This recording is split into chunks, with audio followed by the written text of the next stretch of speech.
Bwana Yesu asifiwe. Bwana Yesu asifiwe tena. Basi acha tuamini tuombe katika hii siku ya Sabato. Mungu wa Abrahamu, Mungu wa Isaka, Mungu wa Yakobo, sifa na utukufu ni zako Bwana. Mungu, asante kama ushirika kwa kutupatia mafundisho, na unapozidi Bwana kutuelimisha kupitia mafundisho yako Bwana, yakifanyika imani katika mioyo yetu, tunajua kwamba unatupenda Bwana, kwa sababu unasema watu wangu wanaangamizwa kwa kukosa maarifa Bwana. Na unasema pia mtu yote Bwana asiyedumu katika mafundisho ya Kristo, huyo hana Mungu na wala hana Yesu Kristo. Mungu, ni jambo ambalo linaonyesha upendo zaidi unapotufunulia neno lako Bwana, sisi watoto wachanga. Maana mafundisho haya ni ishara ya kwamba Mungu unataka kuwa nasi, uko nasi na unataka kuendelea kuwa nasi pia Yesu Kristo. Na pia unatupatia ufahamu wa neno lako kwa imani Bwana, ili tusiangamizwe katika njia zozote zile. Mungu, acha utukuke, na kila aliye mali hapa Bwana, moyo wake umhudumie. Na pia wapendwa Bwana ambao tuko pamoja nao katika imani Bwana, Africa Repent Tanzania Bwana, Abraham Mabanda mkewe na ushirika ulio mahali pale Bwana, tukiwa pamoja kiroho Bwana, naomba Bwana ukawasaidie. Wale wengine wote pia wako katika mitandaoni, Mwendo Mbabu Bwana, hata Wekesa Bwana, hata Sam Bwana, hata Morris Bwana, na hata wengine wote Bwana, naomba Bwana pia ukazungumze nao Bwana. Asante kwa kuwa umesikia Yesu, na utatenda sawa na mapenzi yako. Na ni kwa jina safi la Yesu Kristo aliye Bwana na mkombozi wetu. Amin. So tuangalia kuhusiana na divorce. Tuangalia kuhusiana na talaka. So kumekuwa na makosa mingi sana na uwepo hata kama wewe haujaingia katika hino talaka, ama kuna moyo fulani pengine ndani ya moyo wako wafikiria kuhusiana na divorce ama talaka, then Mungu anataka uelewe katika maandiko utaratibu wa hiyo area, utaratibu wa hiyo sehemu. So kitu cha kwanza kabisa inafaa nielewe na uelewe kwamba watu wanaangamia kwa kukosa maarifa. 98% wakiwemo hata watumishi ambao huenda wengine wameokoka hata kweli. Lakini katika hili somo ama hili swala la kuongoza waumini katika hili swala la ndoa, sana sana hapa kwa talaka, waumini wengi kabisa 98% wamefeli.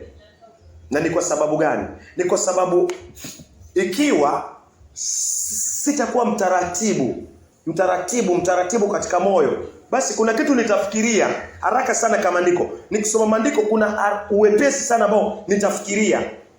Na ukifikiria katika uwepesi, utafikiria ni sawa na kumbe si sawa. So hii yataka utaratibu, na pia yataka niwe nimesuka, na iwe unataka kusikiza wengine pia mitazamo yao.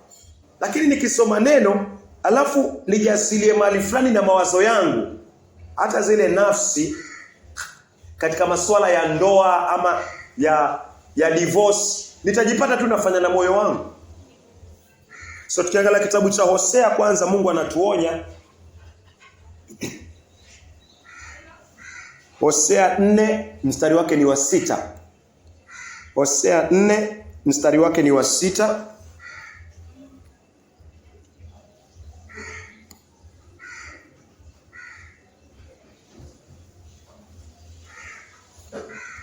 Kitabu cha Hosea 4 mstari wake ni wa 6, maandiko yanasema, watu wangu wanaangamizwa kwa kukosa maarifa. Kwa kuwa wewe umeyakataa maarifa, mimi nami nitakukataa wewe, usiwe kuhani kwangu mimi. Kwa kuwa umeacha kuijali sheria ya Mungu wako, mimi nami sitawajali watoto wako. Tarudia, Hosea 4 mstari wake wa 6, watu wangu wanaangamizwa kwa kukosa maarifa. Kwa kuwa wewe umeyakataa maarifa, mimi nami nitakukataa wewe, usiwe kuhani kwangu mimi, kwa kuwa umeacha kuijali sheria ya Mungu wako. Mimi nami sitawajali watoto wako. Mungu anasema watu wangu wanaangamizwa kwa kukosa maarifa. Wanaangamizwa, na wale wanaoangamiza Mungu anasema ni makuhani. Mungu anasema ni watumishi ndio wanaangamiza watu wake. Ni kwa sababu gani? Nikiwa sina mafundisho, ikiwa sijakuwa mnyenyekevu, ama kile najua ni hicho na nasimama kwa hicho, basi inamaanisha kama sicho utapoteza kundi lote, na wewe uko chini ya hilo kundi utaangamizwa. Nitakuangamiza kwa sababu mimi sina maarifa, na wewe umeamini kwamba niko na maarifa. Sasa nikikupatia yale ambayo si maarifa, utayapokea ukifikiria ni maarifa, na ndio unaangamia. Tuko pamoja? So Biblia inafaa ujisomee mwenyewe, inafaa uelewe mwenyewe. Alafu watumishi wafanye uchunguzi. Watumishi wafanye uchunguzi. So Mungu anasema kuna watu wanaangamizwa kwa sababu ya kukosa maarifa. Na katika hili swala la talaka, katika hili swala la divorce, watu wengi sana wameangamizwa na watumishi ambao ndani ya mioyo yao wanaona ni kama wanafanya sawa. Ndani ya mioyo yao wanaona hili jambo liko tu sawa, lakini kumbe hata wao hawafahamu. Ni kwa sababu kuna utaratibu wa moyo na kushuka na kujua huenda mimi siko sawa. Wacha nisikize watumishi wengine. Sasa mtu akiwa hana hii, basi ataangamia yeye na ataangamiza nafsi za wengine. Alafu Mungu anasema kwa sababu umeyakataa maarifa, Mungu anasema pia amekukataa. Nikiwa nakataa maarifa, Mungu anasema pia anakukataa. Haina tofauti na waraka wa pili wa Yohana 1:9. Mungu anaongea kuhusiana na mtu yeyote asiyedumu katika mafundisho ya Kristo bali akayaacha, hana Mungu. Yeye anayedumu katika mafundisho ana Baba na Mwana pia. Hizi zinaoana. So yafani angalie. Acha tuangalie kitabu cha Malaki 2:16. Moyo wa Mungu. Kuanzia mwanzo kabisa moyo wa Mungu kuhusiana na divorce. Mungu yuko kinyume na talaka. Mungu yuko kinyume na mwanaume na mwanamke kutengana. Mungu yuko kinyume na hiyo. Mwanamume na mwanamke kutengana. Mungu yuko kinyume na hiyo. So Mungu akiwa kinyume na hiyo, hata tukiliongelea inafaa uelewe kitu kimoja. Tukiongea kuhusiana na talaka, jua tayari Mungu yuko kinyume na hiyo. Na ujue kwamba Mungu hawezi kukubaliana na talaka. Ndio maana tunasoma hiki kitabu cha Malaki 2:16. Kabla tujasoma elewa kitu kimoja. Mfano, mumeenda kwa wakili. Huyu wakili ni wa kike. Alafu yule hakimu pia ni wa kike. Alafu mwanaume amepeleka kesi yake na mwanamke. Huyu wakili alinyanyaswa katika ndoa. Alafu huyu hakimu pia alinyanyaswa na mume wake katika ndoa. Alafu huyu mwanamke amepeleka kesi kwamba yeye pia amenyanyaswa. Alafu mwanaume amekuja hapo. Unafikiri huyu wakili na huyu hakimu watakuwa saidiana? Watakuwa saidia mwanamke aliyenyanyaswa kwa sababu wao wamenyanyaswa na hawataki unyanyasaji. So hata nikipeleka hii kesi yangu mimi mwanaume nikipelekwa na juazi yule wakili alinyanyaswa na nikaona kwa gazeti na akachukia kunyanyaswa. Na huyu hakimu pia alinyanyaswa na akachukia kunyanyaswa. Sasa huyu mama watoto nimemnyanyasa, ananipeleka kwa wale wakili na yule hakimu. Mimi nitakuwa na matumaini kweli? Nitajua tayari yule wakili na yule hakimu hawatakubaliana na mimi. So katika maandiko hiki kitabu tunasoma Mungu akubaliani na talaka. So ikiwa ni mambo ya talaka tayari jua Mungu anasema no. Hata kabla tuende mbali kabisa, moyo wa Mungu ni kwamba Mungu anasema sikubaliani na talaka. So kila kitabu tutasoma utaona Mungu anaipinga. Naweza kusoma tafadhali? Malaki 2:16. Ninachukia kuachana. Mungu anasema ninachukia kuachana. Nachukia kuachana. Mwanaume yuko na mwanamke, alafu anafika mahali anasema wacha tuachane. Mungu anasema anaichukia hiyo. So inamaanisha ndani ya Mungu anasema hakuna kuachana. Mwanaume na mwanamke hawafai kuachana. Mungu anasema nachukia kuachana. Alafu wewe na mimi mnakosana tofauti kidogo, unasema mimi naona hili swala tutalisuluhisha kwa kuachana. Mungu anasema nachukia. Sasa wewe na mimi tuwafanya kile ambacho Mungu anakichukia na tunakipatia haki, na watumishi wengi wanafanya hivyo. Ndoa nyingi zimevunjwa. Ndoa nyingi zimeondolewa kwa sababu watumishi wamekuwa wakitumika na shetani. Wanafanya kile ambacho Mungu anachukia. Mke wako mume wako anakupiga, unaenda kanisani umefurafura, mtumishi anaangalia tu, anachukua jukumu. Anakuambia wachana na huyo mwanamume, wachana naye. Mume wana katika ndoa, mahari hata imelipwa hata kama ni nusu. Mume wana mbele za Mungu. Mtumishi anaamka tu anasema kweli, usi mtumishi, usi ubavu wako. Nani amekwambia si ubavu wake? Umechunguza ubavu wake, ukaangalia na ubavu wake, ukaangalia hizi mbavu, ama ukaangalia mbavu yao mwanamke, ukapiga x-ray, ukaangalia hii mbavu haijaandikwa Richard. So ni mawazo tu. Yule si ubavu wako, mpatie mwingine. Umepiga x-ray hiyo mbavu yao mwanaume, ukaangalia imeandikwa Beth, imeandikwa Griffin. Ukaangalia ubavu wa huyu Griffin, alafu ukampiga x-ray mke wa Griffin, ukaangalia ile mbavu imeandikwa Brian. Ukasema hii mbavu yako ni ya Brian, si ya Griffin. Umefanya x-ray. Watumishi wanapoteza watu, na wanawake wakisikia hivyo basi wanatamani ndani ya mioyo, nimetoka na ule mwanamume, nikipata mwingine mpya itakuwa vizuri. Sasa nakubaliana na mtumishi, hiyo iko sawa. Hiyo iko sawa, mtumishi anajipendekeza. Lile swala limefikia wapi? Kumbe ndani ya moyo huyu mwanamke pia kuna tamaa za uzinifu, ni msherati. Na mchungaji ni kipofu pia, yeye ni msherati. Msherati na msherati wataongozana wapi? Watafanya kile ambacho Mungu anachukia. Atapoa mume mwingine, ameacha ubavu wake. Wataishi naye, wataishi. Matatizo yataonekana tu, hakuna ndoa mbili. Kwa maandiko hakuna mwanamke anaolewa mara mbili. Kwa maandiko, elewa, kwa maandiko hakuna mwanamke anaolewa mara mbili. Yule umeoana naye mara ya kwanza ni huyo mpaka mwisho wako. Ukioa tu mwingine ama mume, hiyo si ndoa. Huo ni usherati. Hata uzae naye watoto, Mungu anasema huo ni usherati. Haiti ndoa. Niacha mume wangu na mtoto mmoja, nikachukua mwingine nikazaa watoto 5. Mungu anakwambia, hawa kwa watoto 5 huu ni usherati. Mume wako wa kwanza, hiyo ndio ndoa. Hivyo ndio Mungu anasema. So, endelea tafadhali. Malaki 2:16, ninachukia kuachana, asema Bwana Mungu wa Israeli. Pia nachukia mtu anayejivika jeuri kama vazi, asema Bwana mwenye nguvu zote. Kwa hiyo jihadharini wenyewe katika roho zenu, wala msije mkavunja uaminifu. Mungu anasema hivyo, anasema anachukia kuachana, anachukia talaka. So kwa makini huko katika ndoa. Kwa makini sana. Na kama hauko katika ndoa, Mungu anakuprepare ujue misingi.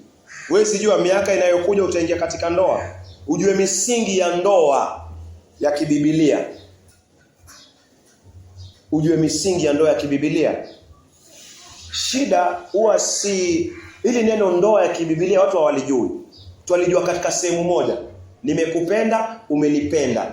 Tukae pamoja, Mungu amekubaliana, alafu tuzae. Kumbe ndoa ina sehemu nyingine. Hizi sehemu za pili watu hawazijui.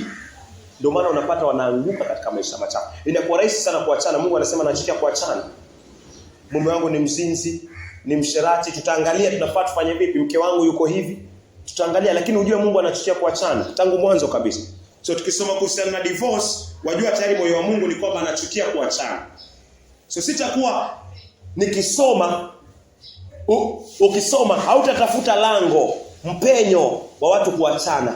Hata mwanamke akija akueleze shida zake na mume wake, hautakuwa haraka kutangaza achaneni, kwa sababu wajua tayari moyo wa Mungu ni wasiachane. Ama mwanaume vile vile. So tunaweza angalia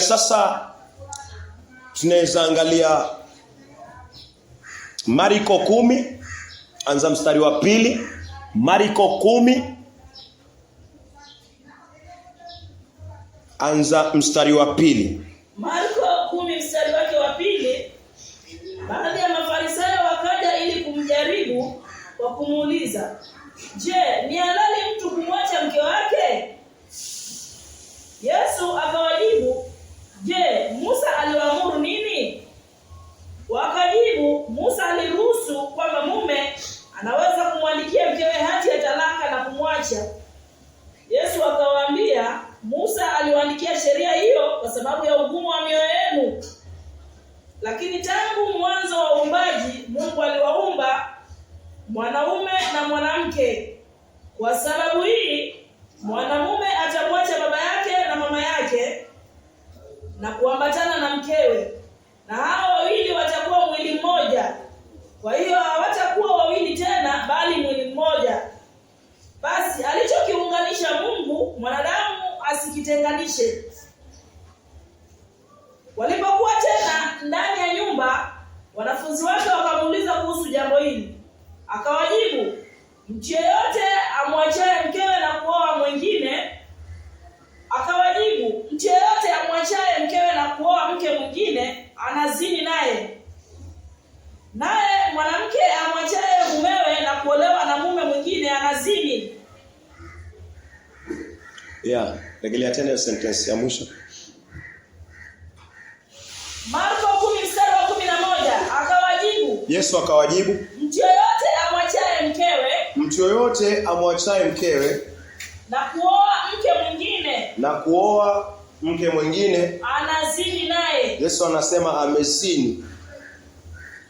Mtu yoyote amwachaye mkewe na kumuoa mwingine, Yesu anasema amezini. So unapofikiria kuhusiana na talaka, yafaa ufikirie kitu kimoja.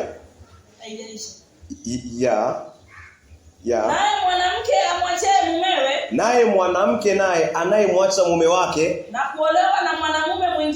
kuolewa na mwanamume mwingine anazini. Mungu anasema anazini. So mwanaume akimwacha mwanamke, elewa, Yesu hajaweka condition hapo. Yesu hajaweka kama akifanya hivi ama asipofanya hivi. Yesu anasema mwanamke akimwacha mwanaume alafu akaolewa, Yesu anasema amezini. Elewa lakini hiyo sentence. Hakuna chochote kama akifanya hivi ama Yesu anasema ukimwacha mume wako alafu olewe na mume mwingine, wewe umezini. So unapotaka kumwacha mume wako, unapotaka kumwacha mke wako, ina maana haufai kuolewa. Unaposema mimi nakuacha na uvuitaka hiyo kumwacha, Mungu anasema haitaki. Hiyo tayari inamuudhi. Na iwepo umefikia mahali kwa uwezo wa neno, muda si mrefu tangalia mkafikiana kwamba basi wacha tuachane, Yesu anasema usiolewe, usioe. So Mungu anataka upime uzito sasa. Upime uzito. Mwanamume akimwacha mke wake, akimwoa mke mwingine, amezini. Hivyo ndio Yesu anasema. Wenda haujaipokea vizuri ama sijaipokea vizuri. Hebu rejelea tena hiyo sentence ya mwisho. Huo mstari wa mwisho. Marko 10 mstari wa 12. Marko 10 kuanzia mstari wa 11. Akawajibu, "Mtu yoyote amwachaye mkewe." Yesu anasema mtu yoyote, mwanaume yoyote anayemwacha mke wake na kuoa mke mwingine, alafu akachukua mke mwingine akamuoa kwa ndoa, anazini naye. Yesu anasema hapo hakuna ndoa, hiyo ni zinaa, kwa sababu yule wa kwanza, hiyo ndio Yesu anaita ndoa. So yule utakaye naye wa pili, Yesu anasema ni zinaa. Umeelewa maithia? yuko hivi, yuko hivi, yuko vile, yuko hivi, yuko hivi. Yesu anakuambia very simple, ananiambia very simple. Ukimwacha huyo alafu wewe mwingine, Yesu anasema hapo hakuna ndoa. Hii ni zinaa. Ile ndoa Yesu anaifahamu ni ile ya kwanza. Na Mungu anasema hakuna kuachana. Ni mkae, mzungumze, muelewane, muombe Mungu, muombe, mtafute mafundisho, mpate toba, munolewe muhesabu. Maana hakuna kitu ambacho Mungu hawezi fanya, hakuna mtu ambaye Mungu hawezi mbadilisha. So ile haraka ni usherati. Watu wengi wakikana wanawake ama wanaume wao inafika mahali wamechoka. Hasa akisikia wakikosana kidogo, mtumishi kidogo amepungukiwa na maarifa, akisema unaje nikopatafute Kamau. Kwa Kamau si mbaya. Yuko tu sawa hiyo. Alafu anaita wewe nenda zako, wewe nenda zako. Muda si kidogo mnaalikwa harusi kanisani. Mke wa nani anaolewa na Kamau. Huo ni Yesu anasema huo ni uzinzi. Hiyo ni zinaa. Hiyo ni zinaa. Na huyo mtumishi alifungisha hiyo ndoa, yeye anatumika na shetani. Ni kwa sababu Mungu anasema watu wangu wanaangamia kwa kukosa maarifa. Usiangamie kwa kukosa maarifa. Usiangamizwe na watumishi kwa kukosa maarifa. Haimaanishi watumishi ni wabaya, lazima uende kanisani. Haimaanishi niishi nje. Tungeyajua aje haya kama hatungekuja kwa ili kusanyiko la Mungu? So haijaisha. Naye mwanamke amwachaye mumewe na kuolewa na mume mwingine anazini. Naye mwanamke amwachaye mumewe na kuolewa na mume mwingine anazini. Na mwanamke akimwacha mume wake akiolewa na mwingine amezini. So ni ndoa harusi ngapi katika kanisa tumezisikia tukialikwa na unajua tayari hii ni zinaa. Huyu amemwacha huyu alafu ameenda na huyu. Alafu tunakaa tunaona sawa, iko tu sawa. Kumbe umealikwa katika zinaa. Umealikwa uje ushuhudie zinaa au ushuhudie ndoa. Naja kushuhudia zinaa. Na popote ikifanyika hivyo kwa uwezo wa Mungu. Mungu amekuita wewe mwinjilisti, ukialikwa nenda, kaa, alafu omba nafasi, usome hiki kitabu. Useme mimi nimealikwa hapa si kuja harusini, nimealikwa zinaa, na usome hicho kitabu. Alafu watafikiria wakupige wewe mawe ama wapaswe hii Biblia ama wampige Yesu Kristo mawe. So Mungu anataka hivyo. Zinaa, na alikuwa zinaa. Walikuwa zinaa na unashonewa suti, unakuwa hapo una match, unaweka mguu mbele, mnacheza, mna dance zinaa, kitu ambacho Mungu anachukia. Hata moto ukiwaka hapo utachomeka na hao wengine watachomeka pia. Maana unakubaliana kwa sababu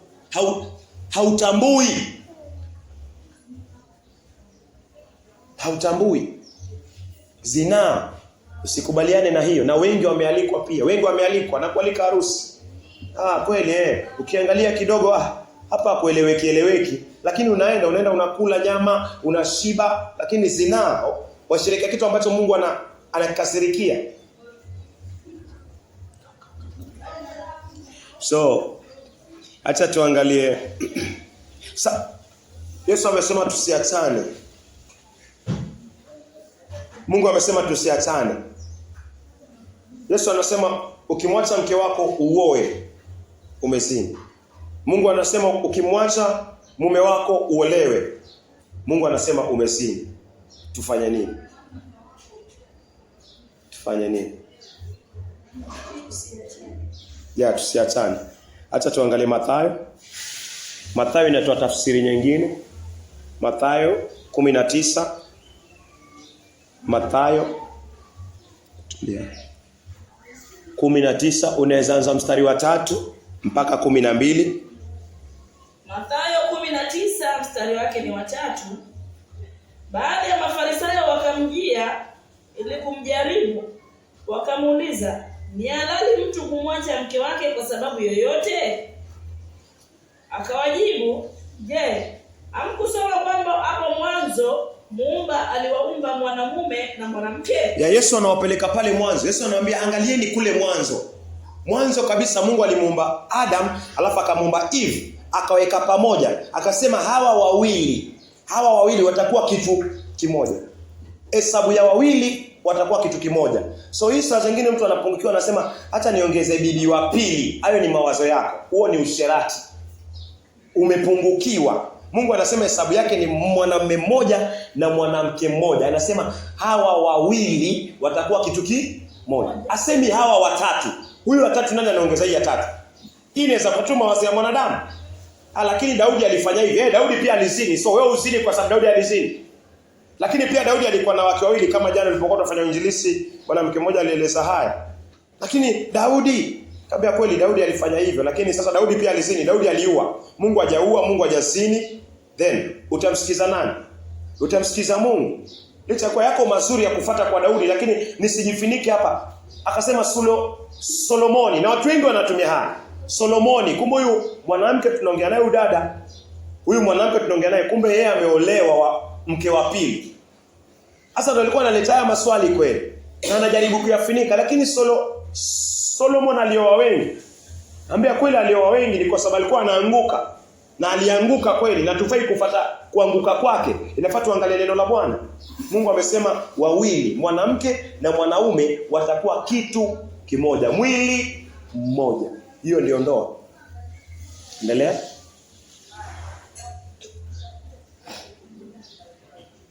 Akawajibu, je, hamkusoma hapo mwanzo Muumba aliwaumba mwanamume na mwanamke? Naye akasema kwa sababu hii mwanamume atamwacha baba yake na mama yake, naye ataambatana na mkewe, na hao wawili watakuwa mwili mmoja. Hivyo si wawili tena bali mwili mmoja. Si wawili tena bali mwili mmoja. Hii ndio ndoa, si wawili tena bali mwili mmoja. Endelea. Kwa hivyo alichounganisha Mungu, kile ameunganisha Mungu, mwanadamu asikitenganishe. Mtumishi asiwe haraka kutenganisha kile ambacho Mungu ameunganisha. Usiwe haraka. Mungu anasema usitenganishe. Mwanamke anakuwa pia mtu, anaweza kutenganisha. Mwanaume anaweza kuwa pia mtu, anaweza kutenganisha. Mungu anasema usitenganishe kile ambacho Mungu ameshikanisha pamoja. Ya tangu mwanzo tunaona Mungu anachukia kutenganishwa. Ya karibu mpendwa. Wakamuuliza, kwa nini basi Musa aliagiza mtu kumpa mkewe hati ya talaka na kumwacha? Wakamuuliza Yesu, kwa nini Musa aliruhusu basi ino talaka? Yesu akawajibu, Musa aliwaruhusu kuacha wake zenu. Yesu akawajibu, Musa aliruhusu kwamba umwache mke wako, nimwache mke wangu kwa sababu ya ugumu wa mioyo yenu. Kwa sababu ya ugumu. Ugumu anamaanisha uzinzi ambao ulikuwa ndani ya mioyo yao. Elewa hiyo statement Yesu analeta. Wengine wanafikiri walikuwa tuna kichwa kigumu. Anamaanisha uzinzi Yesu Kristo. Anamaanisha mioyo ya Waisraeli ilikuwa na uzinzi ndani yao. Ndio maana anasema Musa aliruhusu kwa sababu ya mioyo yenu ilikuwa migumu. Ugumu wa mioyo yao ilikuwa na nini? Ndani kulikuwa na uzinzi. Ndani ya mioyo yao, uzinzi, kutokutosheka. Na pia kutotii ile sauti ya Bwana. Vashti anaitwa Vashti. Na mfalme anasema anakataa. Hii ndio mioyo migumu Mungu anaongelea, licha kuwa walikuwa watu wa mataifa, lakini venye moyo wa mwanamke hautaki kusubmit kwa mwanaume. Alafu kuna usinzi na usharati ndani ya moyo. Mungu anasema hiyo mioyo migumu hiyo. Endelea.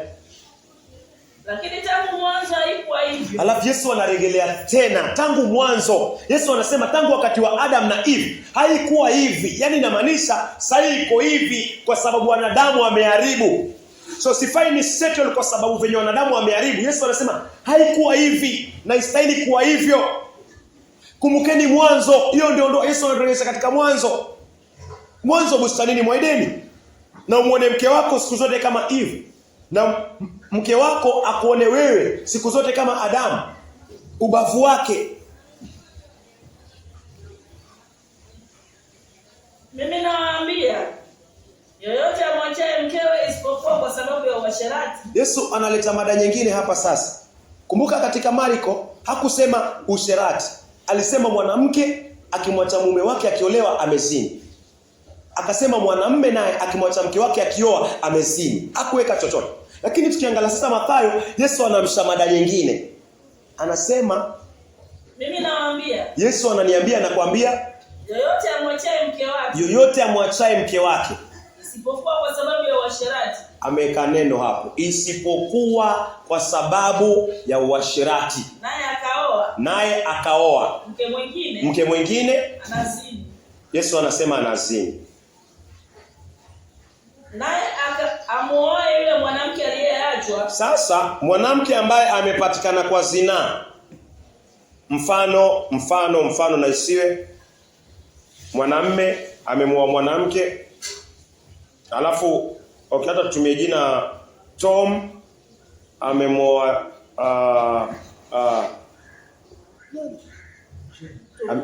Jen. Okay, wako. Sawa. Mume wako alikuwa anaitwa Patrick. Okay, Patrick amemuoa Ann. Asante kwa kukubali wewe mfano. Patrick amemuoa Ann. Alafu Patrick amekuja nyumbani. Amepata Ann yuko na mwanaume. Amemshuhudia kabisa wanashiriki tendo la ndoa. Patrick ameshuhudia ile picha. Paka amemwambia wafanya nini? Paka wamegombana, majirani wamekuja, wameshuhudia ushahidi. Haya, Patrick anafaa afanye nini? Yesu anasema hivi. Patrick ako na ruhusa ya kumwacha Ann. Sawa? Patrick yuko na ruhusa ya kumwacha Ann, ya kusema Ann, nimekupata kwa usherati, uzinzi, nimekufumania. Mashahidi hawa. Yuko na haki ya kumwambia Ann, mimi na wewe wacha tuachane. Hivyo ndio Yesu anasema. Pia vice versa. Ann akimpata Patrick na amemwangalia, si story ya kusemwa imekuwa hivi, si story ya kuambiwa, si story ya message hapa na pale. Ni kile ambacho umekishuhudia. Ann akimpata Patrick, Ann pia yuko katika position ya kumwambia Patrick, mimi na wewe kwa mujibu wa maandiko. Maandiko yanasema naweza kukuacha, waweza kuniacha kama kuna usherati. Sasa kwa sababu ya huu usherati, mimi nakuacha. Elewa kitu kimoja. Ann ndio amepatikana. Ann anaachwa na Patrick. Patrick hajapatikana. Patrick yuko sawa, Ann amepatikana. Patrick anamwacha Ann. Ann afai kuolewa. Umeelewa? Ann afai kuolewa. Anafaa kufanya nini? Anafaa kutubu dhambi ile yake. Anafaa kutubu uovu mbele za huyu Patrick, hata kama Patrick hatakubali. Lakini anafaa atubu mbele ya Patrick na atubu mbele za Mungu. Hata Patrick akisema ni divorce, mnijibu ametubu mbele zake kutoka kwa moyo na amekiri na amepatana na Mungu na amesamehewa na ameokoka, anaambiwa astahili kuolewa. Ataka hivyo. Wale wakaro amesamehewa mbinguni, lakini ataka katika hiyo kama kiboko, kama punishment. Wako masuria ambao huyo Absalom alilala nao wa Daudi. Masuria 10. Daudi alipokuwa anamkimbia Absalom, masuria 10 walibaki nyuma. Absalom akalala nao huko juu. Alipoushauri na kiongozi mmoja muovu sana, akalala nao juu. Daudi aliporudi, maandiko yanasema Daudi hakulala nao. Aliwaacha mahali fulani wakaishi hivyo bila kujua mwanaume mpaka wakafa. Waona? Sasa pengine uko na matamanio, waambiwa punishment ni utaka hivyo. Na mumeo ambaye ni Daudi ambaye alikuwa nao masuria hakuwajua. Walikuwa wanaelewa maandiko. Na Mungu anasema hivyo, hataolewa, hata akisamehewa hataolewa, hataka hivyo. Then nani sasa yuko anapata ufahamu kwamba nikizini, nikipewa talaka, siowi na siolewi milele? Nani atakuwa tayari kuzini? Hautataka, kwa sababu lile pigo ni kubwa. Mke wako aseme sikusamehe, mimi nataka tu talaka. Wewe utaka hivyo hivyo. Na utatubu na ubaki hapo. Wengine wakizaa, wewe unaangalia. Wengine wakisherekea katika tendo la ndoa, wewe unaangalia kwa sababu wewe si towashi. Utakuwa unachomeka. Unachomeka. Huku zalio wewe towashi. Utakuwa unachomeka. Kila mwanaume ameoa si towashi, hajaitwa wewe towashi. Licha kwa unaweza kufanywa towashi na mke wako. Hilo tendo la kuzini na mume wako kukupatia talaka, mume wako amekufanya wewe towashi sasa. Utabaki hivyo hivyo mtumikie Bwana. Ukiwa hivyo hivyo. Unaona ule msalaba huko. Nani atafikiria kuzini sasa? Hautafikiria. Hautafikiria kwa sababu najua hiki kipigo cha kukaa hivi. Ni tubu, ni kiri, ni uzunike kwa machozi mingi, alafu ukishasamehewa ukae hivyo hivyo. Hautataka mfano uko na 22. Uko na 23. Na Mungu anakujalia maisha mpaka 90. Utakaa hivyo. Itakuwa unalia, tunaomboleza na Mungu anataka ukae hivyo hivyo mpaka mwisho wako.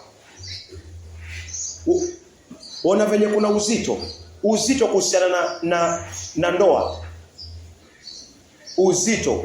Tukielewa ndoa vizuri kwa maandiko, uzinifu utapungua na talaka itakuwa sufuri. Maana hakuna mwanaume ama mwanamke atataka kukaa hivyo.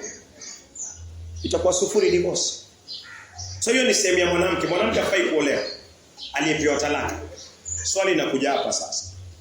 Hapa ndio watumishi wengi 98% ya watu wameangamizwa, na mimi pia nilikuwa mmoja wao wa kufikiria haraka.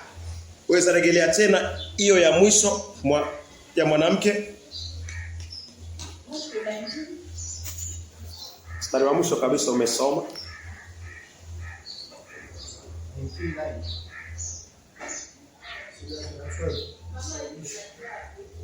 Mathayo 19:9. Mimi nawaambia yeyote amwachaye mkewe isipokuwa kwa sababu ya uasherati, naye akaoa mke mwingine anazini. Naye amuoaye yule mwanamke aliyeachwa pia anazini. Rejelea tena tafadhali. Mimi nawaambia. Yesu anatuambia yoyote amwachaye mkewe isipokuwa kwa sababu ya uasherati. Isipokuwa tu ni sababu ya usherati. So unaweza kumwacha kwa makini kwa sababu ya usherati. Sawa? Waweza kumwacha lakini kwa sababu ya usherati. Endelea. Mimi nawaambia yeyote amwachaye mke wake isipokuwa kwa sababu ya uasherati, naye akaoa mke mwingine anazini. Naye amuoaye yule mwanamke aliyeachwa pia anazini. So iko clear, mwanamke ambaye amepewa talaka, hiyo iko tu wazi, hafai kuolewa ataka hivyo. Next, hiyo sentence ambayo Yesu anasema, sasa huyu mwanaume, huyu Patrick sasa aliyempatia Ani talaka, anafai kuolewa, hiyo iko wazi. Sasa hapa ndio shetani wanaingia. Patrick hajazini, lakini Ana amezini. Patrick amempatia Ani talaka, anafai kuolewa. Je, Patrick anafaa kuoa? Sasa hapa ndio watumishi huwa wanatumia akili yao. Watumishi na washirika wanatumia akili yao. Wanasema nani aliyezini? Huyu hafai kuolewa. Alafu wanaanza shetani anawazungumzia. Wanameza kwa sababu huyu hafai kuolewa. Shetani anawazungumzia haraka sana. Sasa si huyu anafaa kuoa. Sasa wanashikilia haraka. Na wakati Yesu hajasema hivi. Na wakati tuwe very keen na maandiko. Lazima tuangalie andiko lingine kuhusiana na mada hii ya huyu ambaye amepeana talaka. Huyu ambaye ametoa talaka akapatiana, hajaasi. Yesu hakuongea akamaliza hapo. Acha tutarudi hapo. Acha tuangalie anafaa afanye nini. Huyu ambaye Patrick sasa aliyempa Ani talaka, anafaa amuoe mwanamke mwingine. Hapo ndio tumeingia ndoa nyingi sana, harusi nyingi tumealikwa. Na watumishi wanasimama wamevaa vizuri, wanazifundisha. Anafaa kuoa. Acha tuangalie Wakorintho wa kwanza tafadhali. Wakorintho wa kwanza 10.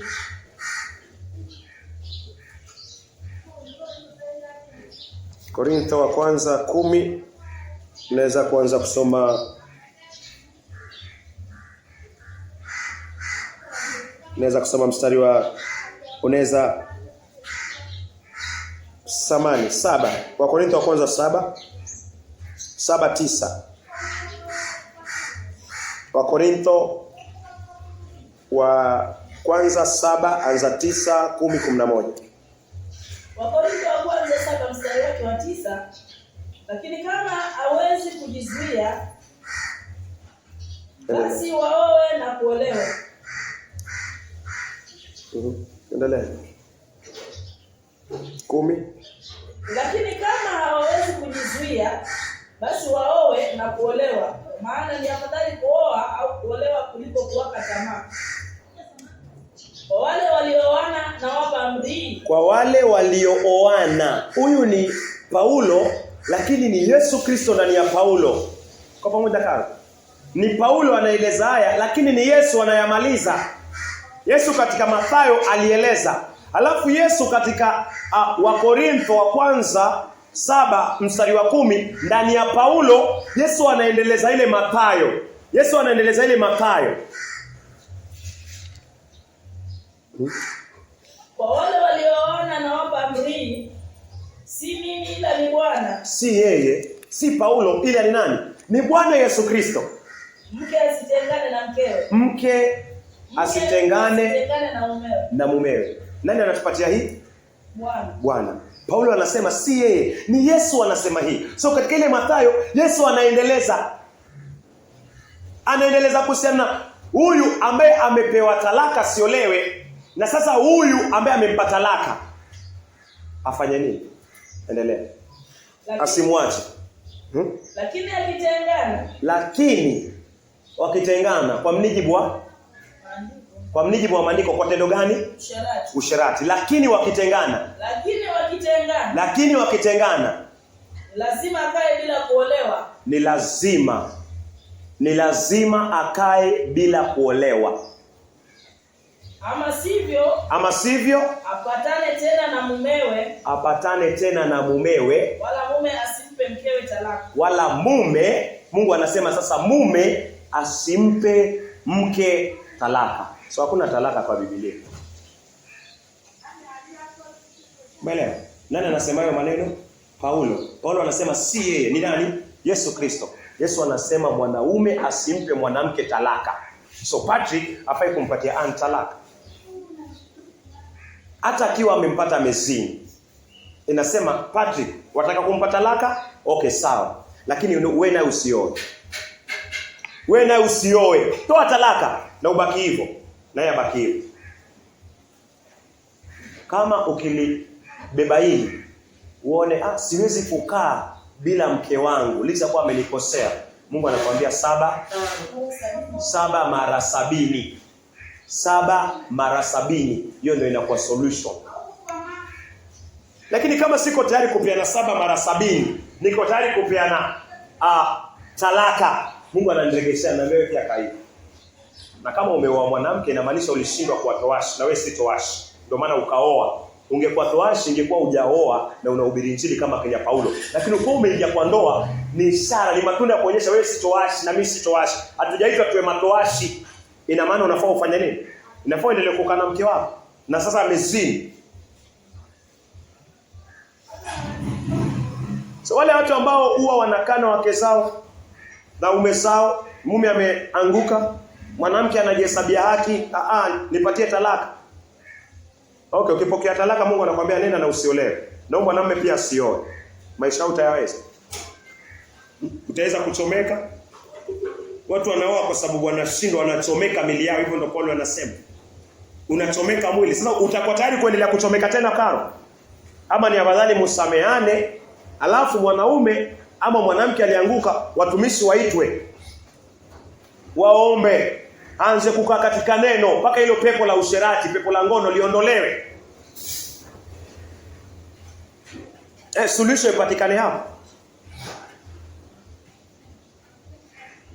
Nilifikamani watumishi wa Yesu wakasema kama ndoa ni basi ya nini nioe? Ya nini tuoe? Ni kwa sababu walielewa uzito. Lakini kwa hiki kizazi na kwa tu rahisi.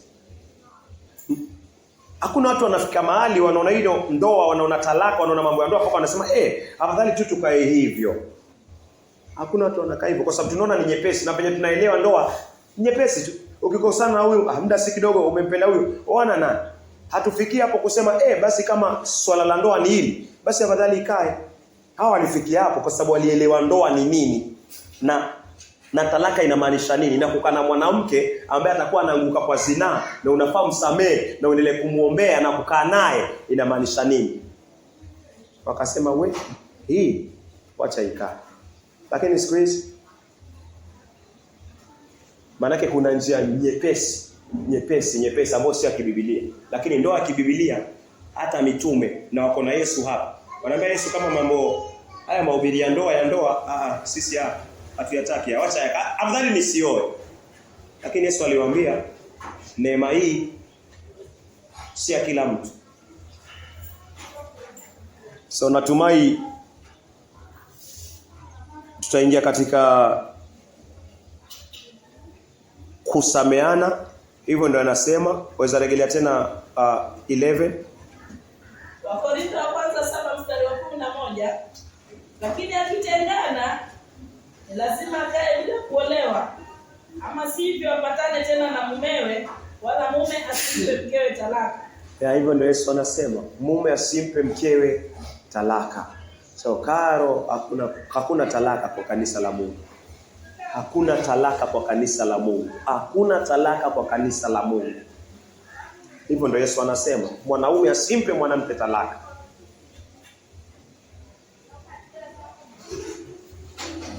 Afanye nini sasa? Acha tuangalie Mathayo. Afanye nini? Na mwanamke pia hivyo hivyo. Asiitishe talaka. Mathayo 18 mstari wa 21.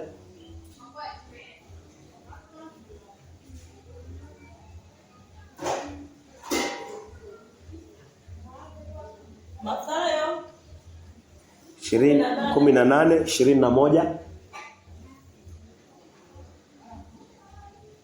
Ndipo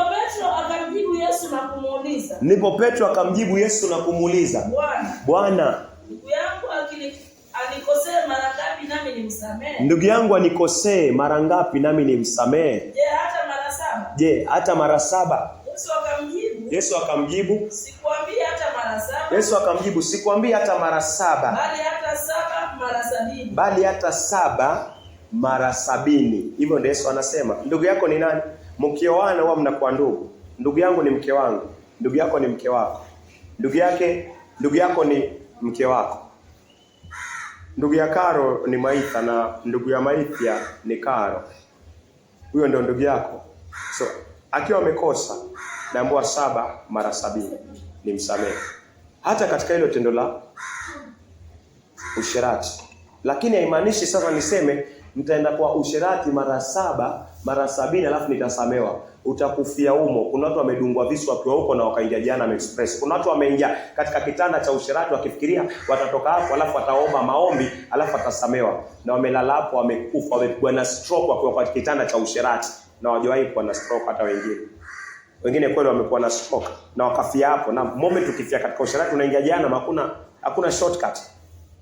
So hii isinipatie nguvu ya kwamba sasa niko huru nitende kwa sababu sitapewa talaka. Utakufia huko kwa sababu Mungu hadhihakiwi. Utakapofikiria acha nikafanya hivi, Mungu tayari ameona moyo wako. Anasema hautanidhihaki na maandiko yangu, hautafikia kusamewa. Wewe utakufa kwa hicho kitanda cha usherati na utaingia jehanamu, na itakuwa hivi.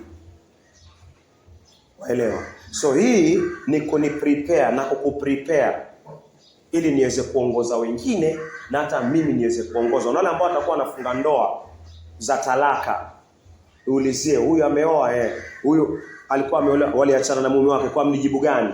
Kwa tendo la usherati. Basi huyu afai aoe, kama afai kuwa na afai kuolewa, kama anafaa arudiane naye amsamehe. So hii si ndoa mnaifunga hapo watumishi. Ufungue vitabu, waonye kwa upendo. Manake 98% kama si 99% sisi tumeera, tumekosa. Ili swala la msamaha watu lione. Watu na ufahamu kidogo wa ndoa, wawili wawe pamoja waishi. Si vibaya Oa kweli, lakini next hapa bado kuna mafundisho ya ndoa. So tukiingia watu waona hapa tu karibu, lakini kumbe ndoa ina mafundisho mingi ambayo yafaa nijue na wewe ujue, na mtaangamia kama sijajua ya mafundisho. So waisangalia pia Luka 17:4. Luka 17:4.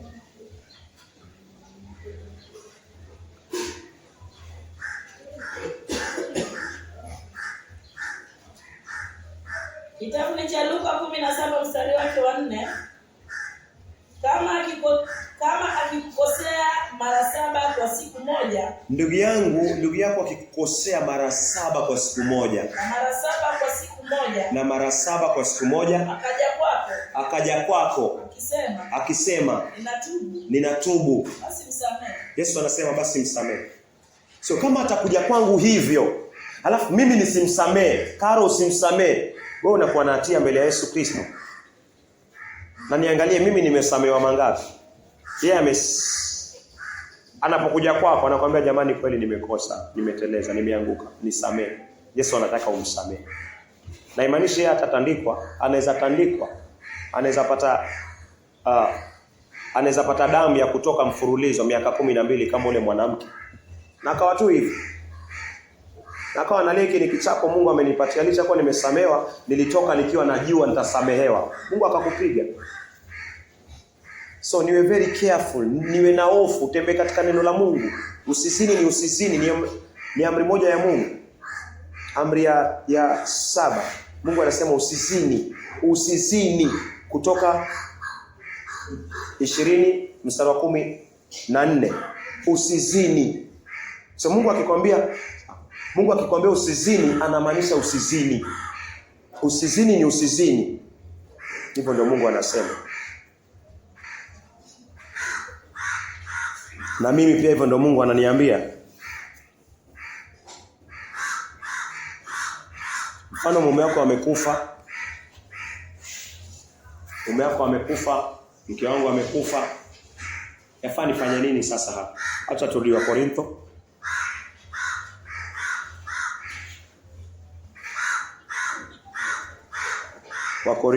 Wakorintho wa kwanza 7. Unaweza anza mstari wa 39. Wakorintho wa kwanza 7 mstari wa 39. Mwanamke aliyeolewa amefungwa na sheria. Mwanamke aliyeolewa amefungwa. Mwanamke akiolewa huwa anafungwa. Yafaa ujue ukiolewa unafungwa na sheria. Madamu mumewe yu hai, umefungwa na huyo mume. Lakini mumewe akifa, basi mwanamke huyo yuko huru. Basi elewa hapo, mwanamke huyo yuko huru. Pia kwa mwanaume ni hivyo hivyo. Mke akifa, mwanaume yuko huru kuolewa na mume mwingine ampendaye. Lakini lazima, hiyo ni sentence haijaisha. Lakini lazima awe ameokoka. So mwanamke aliolewa, sawa, mumewe akafa, mwanamke ameokoka, anaandikia watu waliokoka, anaandikia kanisa. Mwanamke hafai kusema mume wangu sasa shakufa, naweza kuolewa tu na mtu yote ambaye nimempenda. Anaambia yule umempenda ndio, lakini lazima awe amefanya nini? Awe ameokoka. Sasa nisipende Muislamu, mume wako amekufa, alafu wewe mwanamke umeokoka, alafu nasema ile Muislamu anapendeza, ana roho nzuri, ana ukarimu.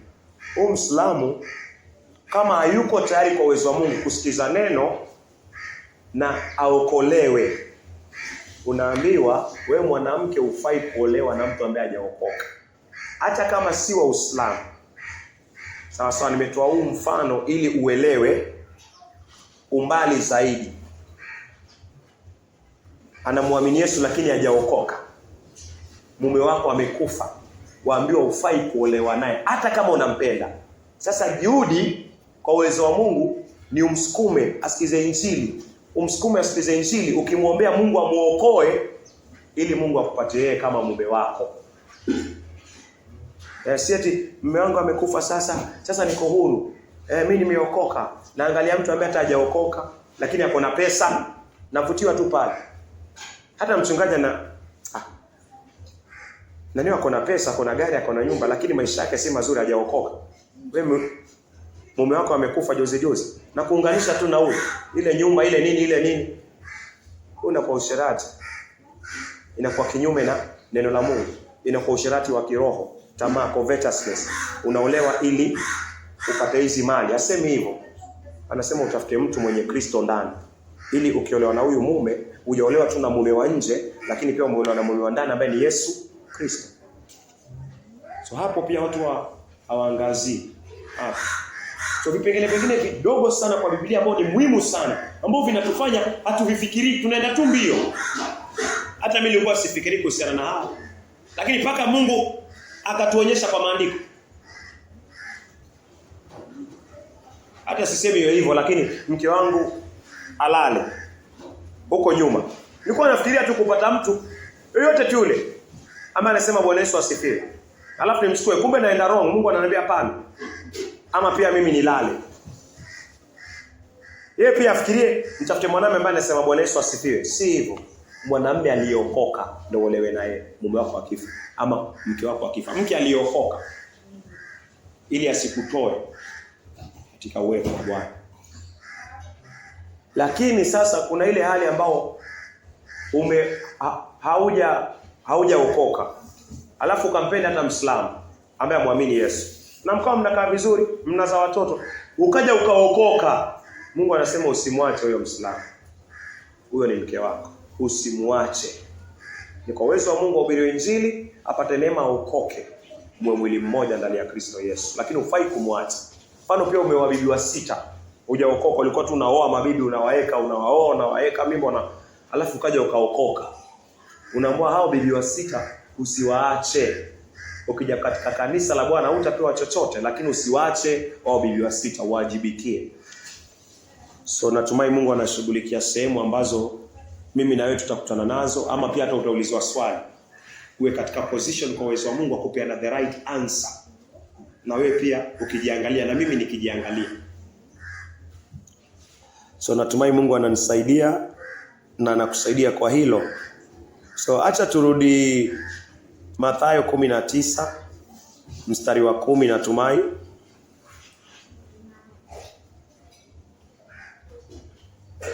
Mathayo 19 mstari wa 10. Samahani, Mathayo 19:3 mstari wa 10. Mathayo 19:3.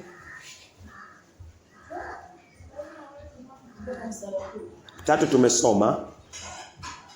Waweza soma. Ilikuwa tumefika 10, sio? Waweza soma 10. Mathayo 19:10.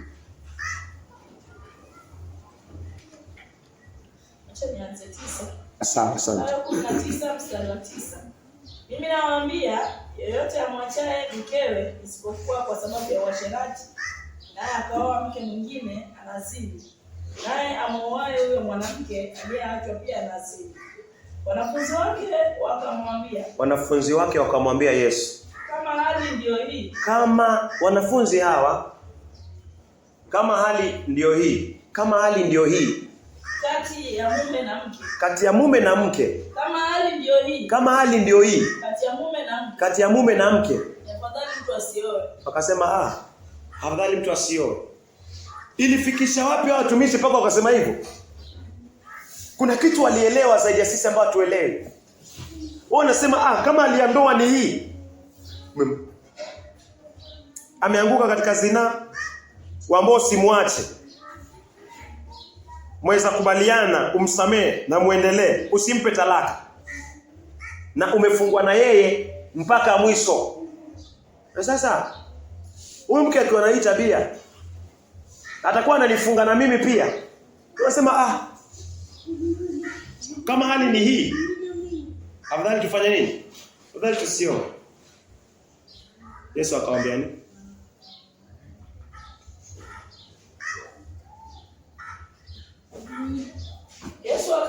Yesu akasema Mathayo 19:11, Yesu akawaambia si watu wote wanaweza kupokea neno hili. Yesu akawaambia si watu wote wanaweza pokea hili neno la kukaa bila kuoa. Isipokuwa wale tu waliojaliwa na Mungu. Isipokuwa tu wale waliojaliwa na Mungu. Akina nani? Yohana. Akina nani? Paulo. Akina nani? Hata Petro alioa. Ona, si wote. Yesu anasema si wote. Lakini wako watu akina Barnaba, natumai, Elia, asante, Elisha, hawa hawakuoa. Abraham alioa ili awe baba wa mataifa. Lakini Yesu anasema hii si ya watu wote. Sio hapa nikubaliane na hiyo. Kama nimeoa nikubaliane tu na hiyo. Ana pia. Ana lakini mume wake sasa alikufa. Alafu akabaki tu hivyo bila. Hiyo pia ni neema kubwa sana hiyo. Alikuwa na nafasi ya kuolewa lakini akasema niteka maisha yangu chini nikae hekaluni nimtumikie Bwana. Si kila mtu anapewa hii. Endelee. Kwa maana wengine ni matoashi kwa sababu wamezaliwa hivyo. Hii sentence ielewe. Yesu anasema wengine ni matoashi. Matoashi ni watu ambao wameitwa wawe na mzigo tu kumtumikia Bwana. Hisia zake zimekuwa direct kwa Yesu Kristo. Yaani venye mwanaume anaweza kuishi matamanio kwa mwanamke, yeye matamanio yake yamegeuzwa yamekuwa kwa Yesu Kristo. Sasa yeye akilala venye mwanaume anaweza mtamani mwanamke, yeye anatamani kukuche aende akafanya injilisti. Yeye anatamani kukuche aende akahubiri injili. Yeye anatamani kukuche aende akakutana na nafsi fulani, aende hospitali. Yameondolewa. Yaani akili zake na wanawake nini hazipo, zilichukuliwa zikaondolewa. Hii ya mwanamke imechukuliwa, imekuwa sasa Yesu. Hii ya mwanaume imetolewa, imekuwa Yesu. Sasa ni Yesu. Hata ukijaribu kumtongoza, anacheka na kwambia jamani, mimi hata huko huwa siko. Na nakwambia tu kweli na kweli hayupo. Yeye ni Yesu na yeye na Yesu. Kama Ana. Natumai alikaa na mume wake miaka 7. Alafu mume wake akafa. Alifuatwa aenda akaambiwa hawa watu wameokoka. Maandiko yanakuruhusu. Lakini Mungu alikuwa ametoa hayo matamanio ya mwanaume akaweka kwa Kristo amtumikie Mungu. Sasa kwa watu mimi niko sawa, maisha yanaendelea mpaka kama 80s natumai. 80s. So kuna kitu Mungu anafanya na kama Mungu hajafanya kwako usijilazimishe. Na usitoe talaka kwa sababu moment ukitoa talaka hivi, umwambie talaka nimekupatia, wewe si toashi. Hujaitwa mwito huo. Naona hujaitwa mwito huo. Licha ya kuwa saa zingine hali zingine we makini hapa, hali zingine mfano umemuoa mke ukampata kwa usherati, ukampata anaendelea hataki kuja kanisani, ukampata anaendelea, unajaribu mumengangana lakini ameka moyo wake mgumu. Alafu ameondoka ameenda kuolewa na mwingine. Amekubali yeye afai azini lakini akasema mimi nataka nizini. Sasa pia ili kuharibia maisha yako. Sasa hapo utafanya nini? Maandiko yanasema wengine wamefanywa toashi na watu. Yeye amekufanya wewe toashi. Wewe utabaki hivyo hivyo. Mimi nitabaki hivyo hivyo. Na ndio umefanywa toashi hivyo na mke wako ama na mume wako. Endelea. Kwa maana wengine ni matoashi kwa sababu wamezaliwa hivyo. Wengine wamefanywa matoashi na wanadamu. Wengine wamefanywa matoashi na wanadamu. Yuko mchungaji mmoja rafiki yetu. Ndoa yake imefarakishwa kabisa.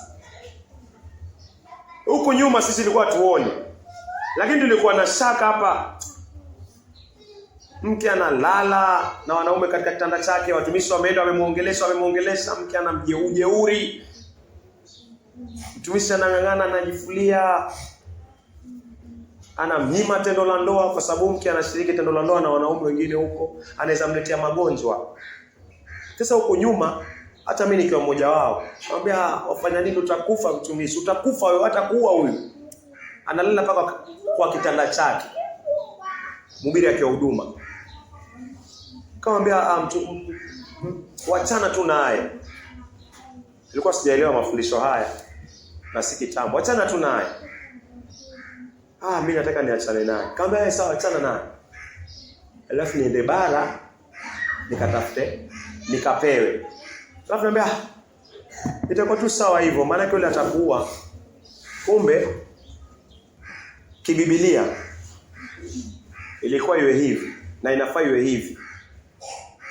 Huyu mtumishi, huyu mke wake amemfanya toashi. Maana hawezi endelea na tabia ya kulala na wanaume, unalala, unaendelea wewe uko na sauti ndani ya nyumba, umsikize mume wako alafu bado muendelee. Mwisho siku atakuingiza paka wewe. Kwa nini? Atakuingiza kwa dhambi. Sasa hapo kweli waweza muacha, lakini na wewe pia usifanye nini? Usioe. Wewe pia usioe.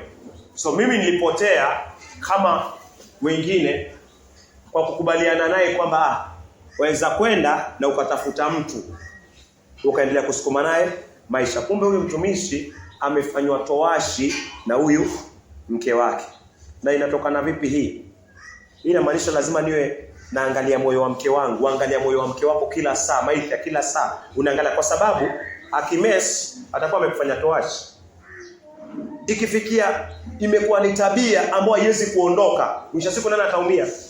Yeye anaweza sema mimi wacha niende jehanamu. Na wewe itabidi uwe toashi na Mungu atakupatia hiyo neema. So yafaa niangalie moyo wa mke wangu na uangalie moyo wa mume wako.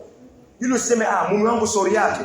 Nimemwambia siende shauri yake. Hiyo shauri yako badala upige magoti muombe Mungu isifikie wewe kufanywa toashi, hiyo itakuja ufanywe toashi. Utampata talaka kweli na itakuwa sawa asikuwe na ukimwi. Lakini maandiko pia yanasema inafaa uka hivyo hivyo. Acha tuangalie Daudi. Waweza malizia wengine wanafanya matoashi. Mimi sitaki mke wangu anifanye toashi mimi. Sijaitwa kwa toashi. Sitaki anifanye toashi. Sitaki. Kama nataka mke wangu afanye toashi maiti. Sitaki nifanye toashi kwa sababu sijaitwa niwe toashi. Sasa itabidi niwe tu karibu na yeye. Niangalie moyo wake, sikiza neno vizuri.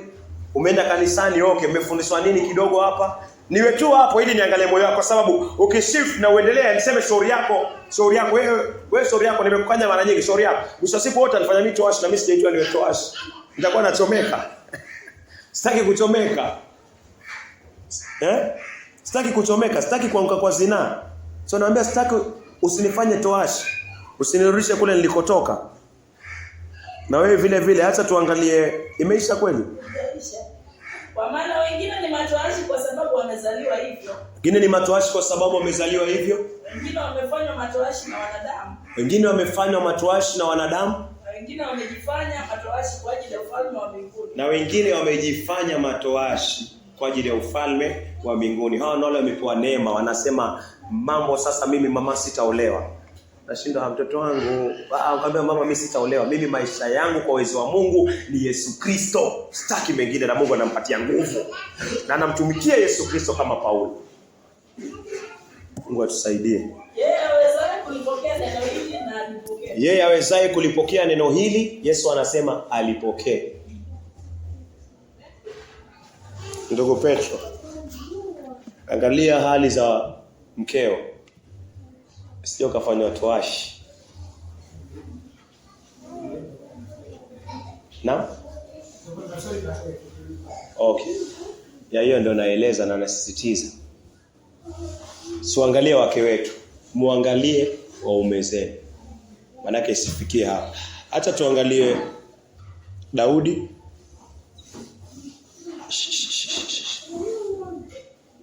Sasa tuangalie Daudi, tukiangalia second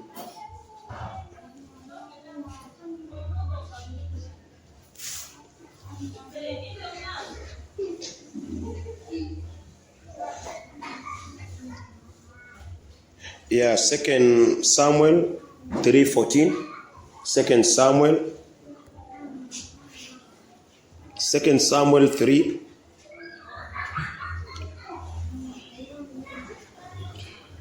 Samueli wa pili 3 mstari wa 14. Waweza kuanza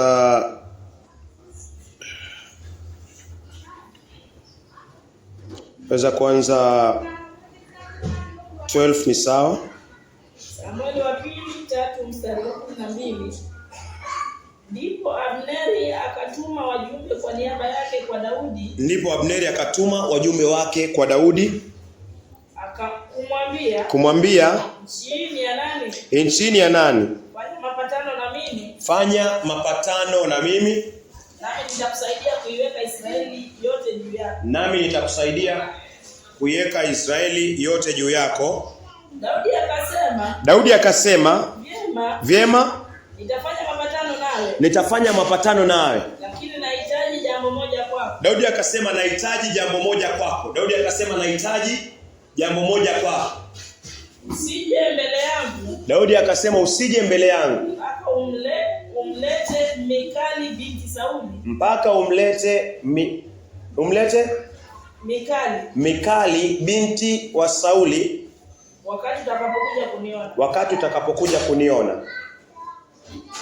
So huyu binti alikuwa ameolewa na Daudi kwa vifufu 200 za Wafilisti. Vifufu 200, vichwa 200.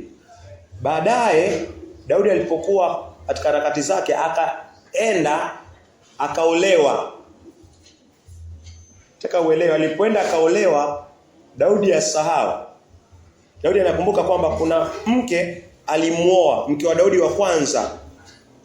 Mke wa Daudi wa kwanza ni huyu. Daudi anakumbuka huyu mke nilimuoa. Licha ya kuwa kule ameolewa, lakini Mungu atambua ile ndoa ya kule.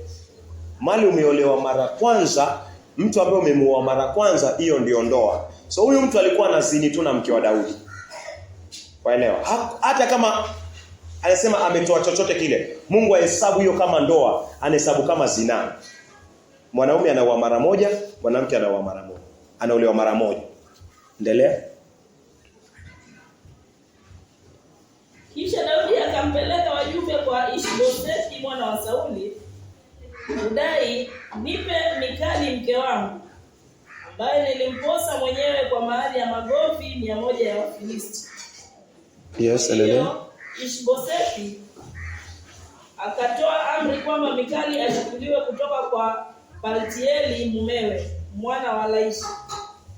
Hata hivyo mumewe alikwenda pamoja naye akilia nyuma ya mkewe. Huyu mume, maandiko yanasema 100 ni ile hesabu ambayo Sauli alikuwa amempatia Daudi. Alimwambia 100. Maandiko yanasema Daudi alileta 200. Sawa sawa. So lakini ina stick na ile mahari 100. Huyu mume akawa anamfuata huyu mke. Anamfuata akilia. Huyu ni wangu nimemuoa. Ni wangu. Sawa. Aliolewa na Daudi, alafu akaondoka, akaenda akaolewa na huyu mwingine. Lakini Daudi anasema, hapa tutafanya mapatano, lakini kwanza niletee mume wangu. Niletee mke wangu niliyemuoa kwa vifufu 100. Alipoenda kuchukuliwa yule mke akatolewa, wewe ondoka, usi mke wako, ni wa Daudi. Nimemuoa nini. Akachukuliwa. Akawa anafanya nini? Analia. Mwanamke anaolewa mara ngapi? So Mungu akumbuki huyu kama alimuoa. Kile alikuwa anafanya ilikuwa ni zinaa. So unapomwacha mwanamke unachukua mwingine, hiyo ni zinaa. Yule uliyemuoa kwanza ndio mke wako. Kwa mume na kwa mke. Ndio maana Mungu anatoa hii. Endelea. Hata hivyo, mumewe alikwenda pamoja naye akilia nyuma ya mkewe, njia yote hadi Bahurimu.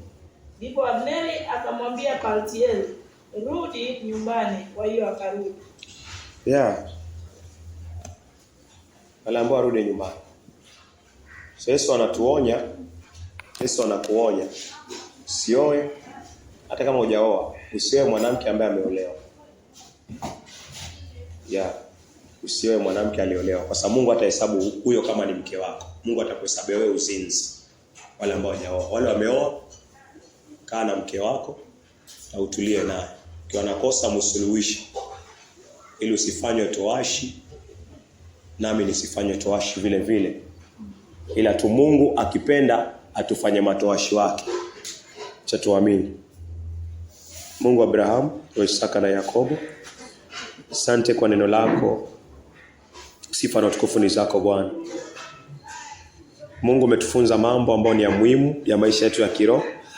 Maana tunaweza okolewa kweli, lakini tukashindwa Bwana kuishi maisha yanayokupendeza katika sehemu fulani ya ndoa ya maisha yetu Bwana. Umesema unaichukia talaka katika kitabu cha Malaki 2:16 Bwana. Tunaomba Mungu uzidi kutusaidia. Umesema unachukia kuachana. Mungu, ndoa zile ambazo Bwana ziko na mitetemesho, mahali ambapo watu wameachana Bwana, na mahali ambapo watu wanaelekea kuachana, Mungu, katika jina la Yesu Kristo Bwana, nenda ukasaidia, nenda ukasili, nenda ukalete mapatano Bwana. Huu ni mwaka wa kufunguliwa kwa wafungwa Bwana. Nenda ukalete mapatano Bwana. Nenda ukasaidie wake wapate kuelewa neno lako, waume pia wapate kuelewa neno lako, ili mke Bwana asiwe mzigo kwa mume na mume asiwe mzigo kwa mke Bwana. Mungu tusaidie Bwana. Mungu tusafishe, Mungu tuoshe. Mungu jitukuze Bwana, ili shetani asipate mpenyo katika ndoa zetu Bwana. Mungu, nenda ukaonekane kwa kila anayekulilia Bwana kwa ajili ya mapatano Bwana. Nenda ukatende Bwana. Nenda ukatufanyie wepesi kwa jambo hili. Na kwa jina la Yesu Kristo tumeomba, tukiamini. Amen.